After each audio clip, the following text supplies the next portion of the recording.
এই টাকাগুলো পাইছি। এই টাকাগুলো তুমি এই বাগানে পাইছো? মানে এতগুলো টাকা এই বাগানে কি করে আসলো? ভাই আমি ঘাস কাটছিলাম, ঘাস কাটতে কাটতে দেখি ঘাসের ভিতরে টাকাগুলো পড়ে রয়েছে। ঘাস কাটি কাটি যখন তুমি টাকাগুলো পাইছো, এই টাকাগুলো তোমার, টাকাগুলো তুমি রেখে দাও। না ভাই, আমি রাখবো কেন?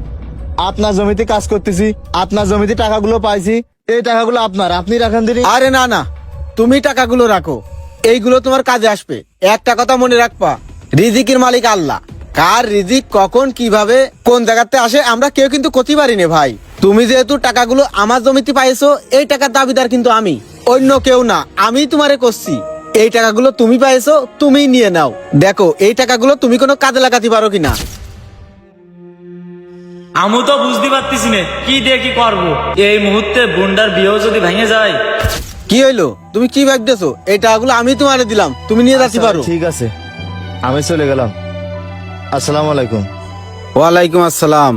ও ভাই, আমি তো কিছুই বুঝলাম না। সকালে আপনি ওই জায়গায় টাকা সারাই রাখলেন, ওই টাকাগুলো আলামিন পাইলো, ওরে দিয়ে দিলেন। আমি ইচ্ছা করে ওর বিপদে সাহায্য করলাম। ভাই বিপদ মানে?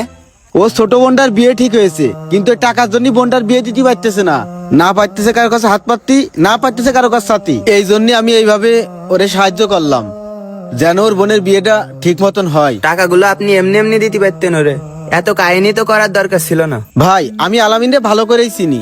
আলামিনরে যদি আমি এই টাকাগুলো নিয়ে দিতাম যে তোর বোনের বিয়েতে খরচ করিস, আলামিন কোনোদিনও টাকাগুলো নিত না।